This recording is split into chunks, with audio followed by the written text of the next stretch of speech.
Yes, technically speaking, for the consumption of the mankind generally around, as the spirit starts realizing its divine nature, what happens here is all the physical and the psychic phenomena, it starts coming under the control of the soul now, or the so-called supernatural powers. They got to manifest. It's a fundamental necessity, not to be used by the person. It's a big no in spiritual journey. Yeah, because that itself is again creating more karma. And any spiritual grown-up gentleman, he will not even admit that he has any siddhis or supernatural power. Okay. So, but that is a benchmark. That is a benchmark. And the supernatural powers got to manifest at some stage while the person is in a state of lower samadhi, not the higher samadhi. Lower samadhi. Lower samadhi. Okay. We use it by different names, call it sampragnata samadhi, savikalpa samadhi, all that kind. They use the various terminology and all that. So, by that generally one tries to, and by generally you know that the person is very close now. The moment the karma is now exhausted, he cannot remain on the physical body he has to any longer. That means he cannot probably entering the higher samadhi while probably living in the lower samadhi. Okay?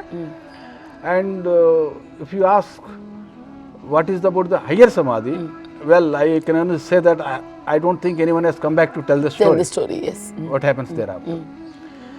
So, this is the answer to your question. How do we know how much karma we are left with? I will only say this much. Don't you know how much of debt you have? Absolutely. Yes. Materialistic point of view. Yeah, but that also people are not aware, right? What is debt? See. Similarly, when you question yourself, look within yourself. You know how much you are free from the toxic relationship? Yes. You know how much free you are from carnal desires? Yes. You know how much free you are from the, what do you call, the shocks the destiny makes you go through? How much you immune to them? Yeah. You know it very well. You know. So the more stable you are, you know that probably the karma is now a little less. The stability in you determines how much karma you've kind of removed, right? Yeah, exactly. The internal happiness which you are now going to gain out of that. I remember the word Sat Chit Ananda. The internal bliss which is being reflected back. Yes. But then don't, let me warn you, it's not a phenomenon to be faked. You can't fake this phenomenon. No. You may say, someone may say, no, I am absolutely content, happy, I am not bothered about anything. It's absolutely not to show anybody else. There is got to be, I will put a condition here. Supernatural powers have to manifest here. That is a benchmark. With no supernatural powers manifested here, if someone claims that no, he has achieved a level, I say that he is only faking it. Now, what is the supernatural powers, Guruji? The power which you can, for as a third person is observing it, the ability to manifest the, tamper with the elements, 5 elements. 5 elements. Oh, so that is the supernatural power. Okay. Anything which is not naturally known. But for the person, it is absolutely natural. Because it's just happening and he's not even aware. He is not even bothered. Yes. It is happening without his knowledge, yes. But for an ordinary human being who is watching, observing it, that becomes a big appears to be a supernatural phenomenon. Yeah, that's a miracle that's happening. Yeah. Otherwise, there is nothing supernatural as such. In a nutshell, the ability to tamper with the energy which is outside. Right. Because the energy is nothing but his only. Right. The energy is his energy only. Which he has now come to know of. He's aware. It's like this, like, when you take a gold, vessel from the ground, it is dirty. Then you keep polishing, cleaning, it starts shining. and it is shining, it is because it is gold. I'll put it that way. Yeah, that's there for sure. Yeah. What you're saying is right. The spiritual transformation, when it is occurring for a person, a time will come, the cosmic inner power, it starts revealing its nature to the person.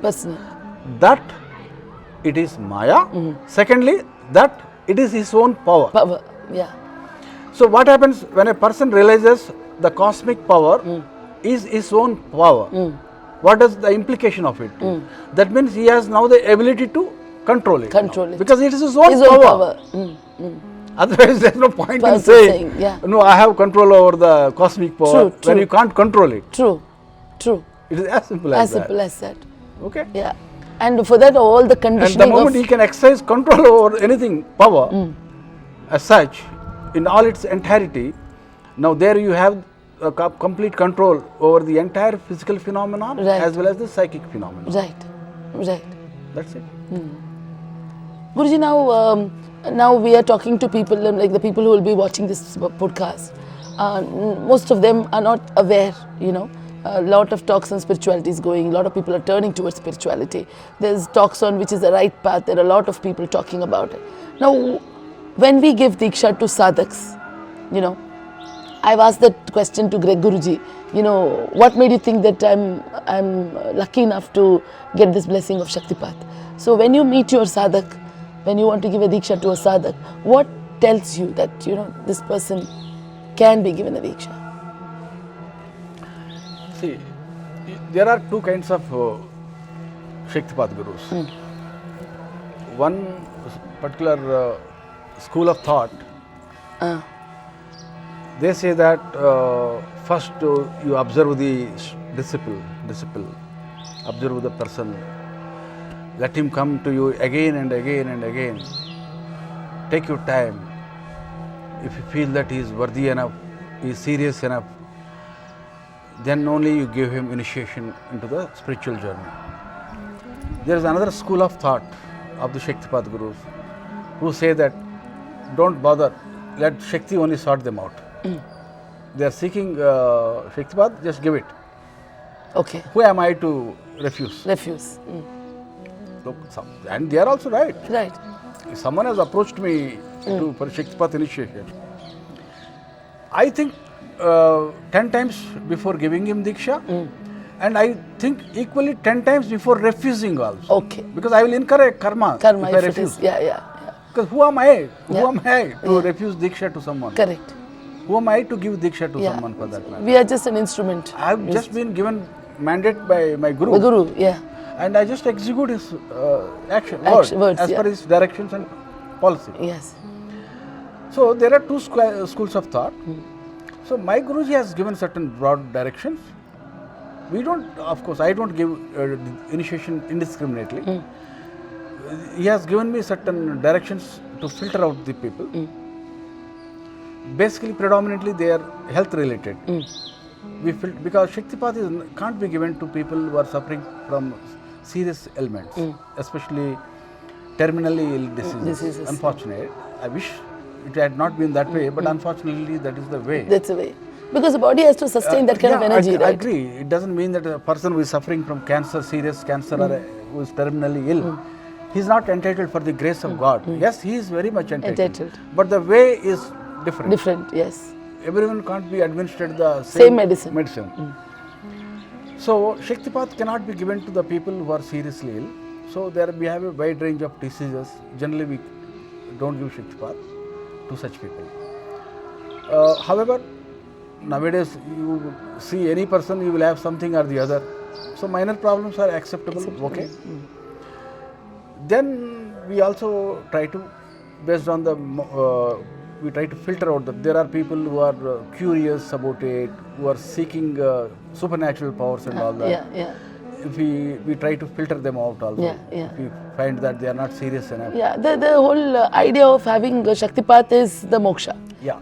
That's the only objective. The rest is all superficial. Okay. So if that objective is right, I think that's the right candidate or right sadhak. That's right candidate. And sometimes people feel that if the Shakti is awakened, Kundalini Shakti is transferred to them, they may get freed from certain diseases. Yeah, all the material. Some people believe that, some people feel that someone has done black magic on them, so they will be freed from that also. Yes, but not with that intention. Intention, that is not the intention, yes. You may be freed after Shaktipat, but not if he comes with that intention. And yes. mind you can't pull the divine. You can't, right? because you are naked in front of her. She knows more than what we know about ourselves. Exactly. So therefore, we try to filter the people. We go eliminate rather. We take the process of recourse to the process of elimination. Who shouldn't be given diksha. But I mind you, I think several times before refusing it. Give diksha. Okay. And then we give diksha. Okay. After the elimination, if we feel that everything is now this thing. And my Guruji has put one last layer of filter in my case. Yeah. To read the book. And to my disciples and their disciples and their disciples subsequently. That the book written by me, The Power Unknown to God, that needs to be read by the person. Correct. Before he can be given diksha, because he believed that the book itself is going to filter out something. Yeah, it is. We can see that. I've seen that many cases. Yeah. People are otherwise, they've passed through all the filters, but at the last, when they read the book, some have backed out. Yeah, I've seen that, Guruji. They didn't want to take the diksha. Yeah, because when I give the book to the sadhaks before the thing, there are people who are very curious, and after halfway through, there are people who felt kriyas while reading the book. Yeah. They felt suddenly the fear, that shows that they are not ready yet. Yeah. So it is actually acting as a filter, and people who are really ready are inspired also in a higher level. So yes. So it's actually working as a filter. Yeah, that's why I said, I don't know what inspired me to be, nothing has inspired me to write the book. Yes. It's just a direction given by my Guru, and the words have flown out of the hand. Yeah. That's it. Yeah. Now, Guruji, what is kriyas? Okay. Kriya is basically like someone has fever, high fever, you administered medicine, and the fever is now subsiding. Don't you find his body sweating and all that? Yes, yes. The after effects of the medicine. After effect of it. Yeah. That's exactly what Kriya is all about. Okay, when the karma is being burned down, the impact being felt by the mind, body, and in the day-to-day life. That's all Kriya is all about. See, now in sadhaks, you find a lot of people. Kriya is not. I can't see any kriya happening. It's written everywhere. Kriyas are there. What do you have to say for such sadhaks who think they can't find the physical implications of the change that's happening in them? Yeah. See, karmas accumulated by a person inside the mind, you can compare it to a kind of a haystack, a stack of grass. Now, when the grass is not dry, if you try to light fire, it may catch smoke. Smoke may keep coming out of it. But you will not see the flames. You will not see the grass burning because the grass is wet. Right? Yes. Grass is not dry enough. Yeah. So, if I am giving Shaktipat initiation to someone, the person who is receiving it, although I tell him to remain calm, but he doesn't remain so. He keeps, looking forward to what is going to happen. He's curious. There is no sense of self-surrender. He's trying to more of, you can say, test the God only, test the divine only. He's waiting to, and some people, they get scared also with the anxiety. In such a situation, ignition will take place. There is no doubt on that. Work is happening, but they are not sensitive enough. Sensitive enough to receive that, yes. Because the burning of kriyas are not very predominantly visible. Yeah, because Kundalini itself is very subtle, right? Very subtle. Yeah. Okay. And that is the primary reason. Okay. And secondly, I don't rule out the possibility, of course, as a guru, when I am giving Shaktipat initiation to a person, and he is also trying to receive it, there is a condition which needs to be fulfilled for the Shaktipat to happen. For the Shaktipat to happen. We call that as a kind of equilibrium between the three gunas. Every human mind is manufactured with a mixture of three gunas. Rajogun, Tamogun and Sattvagun. Sattvagun. These three gunas represent predominantly the Trinity also. Yeah. Lord Yeah. Brahma, Shiva yeah, and Vishnu. Vishnu. Okay. Lord Brahma is supposed to be predominantly of the Rajogun. Rajogun. Or the Rajasic quality. Okay. Creativity. And Lord Shiva is supposed to be predominantly The filled with destructor. Tamogun. Okay. Destructor. Destroyer. And of course Sattvagun, the sustainer. Okay. But everyone will have three gunas. It's not that one has only one. It's not like. And everybody will have the combination. Yes. Yeah, predominantly. Yeah, it's in what quantities each are. Exactly. You know, that makes you an individual. Exactly. That makes you very different. So entire mankind is born with, each These mind three. is born with the mixture of these three, qualities. Yeah. The quality of creativity, the quality of destruction, the quality of sustainability. Now, it's just that mixture percentage differs, right? Now, when there is a kind of a equilibrium between these three gunas, then that person is no longer good for God. In the sense, he is no longer good for the overall drama of the cosmic creation. Because he's reached that, saturation point, equilibrium. Kind of, it may not be precise equilibrium, it's a kind of an approximation. Okay? He neither is a saint, neither a sinner. He develops a kind of a saint come sinner personality. It's a balanced state. He is no longer good for the overall cosmic design. Yes. He is unfit to be a human any longer. To put it bluntly. Because in every creation is a manifestation of the divine, and experience divine is having, right? So probably this person has now reached the... Yeah, you can say he has reached a stage. He doesn't fit the bill. He is no longer good. He is good for nothing now. He needs to cease to be a human now. That means he needs to realize his own divine nature now. And merge with the universal soul. Or you say that he himself has become a universal soul, or he has merged with the universal soul. It's a play of the words. But then he is no longer good to be a human. Firstly, in this form of creation. In this, from the cycle of birth and death. Yes. We are far away from speaking about merger with the universal soul. And all that. Because all that happens in yoga, you are only getting freed from your karma. Which means from the cycle of birth and death only. What happens thereafter is a different story. And no one has come back to tell the story first. Yes. Although we do get certain indicators from the ancient scriptures. What are the indicators, Guruji? The indicators are that no one is firstly going anywhere. It's going to be here. We are eternally here. Eternally. Theoretically, it may be possible that ultimately the individual soul got to merge with the universal soul. Theoretically, yes. That's what the dualism ends and it bonds into singularity. The so-called non-dualism or the philosophy of Advaita Vedanta and the philosophy of Shaktism also talks about proposes the same thing. But in practical, it never happens because the timelines are gigantic. Yes. The time itself is Maya. Though the proponents of dualism or the Advaita philosophy, they are even in case of India, we also have the Vaishnavism, even the Christianity. They all propose the concept of dualism. They both God and the individual soul are two different entities. They can never be one. They are eternally separate, and they are not saying wrong anything. What they are saying is right, very practical and very right, because the timelines are so gigantic. Right?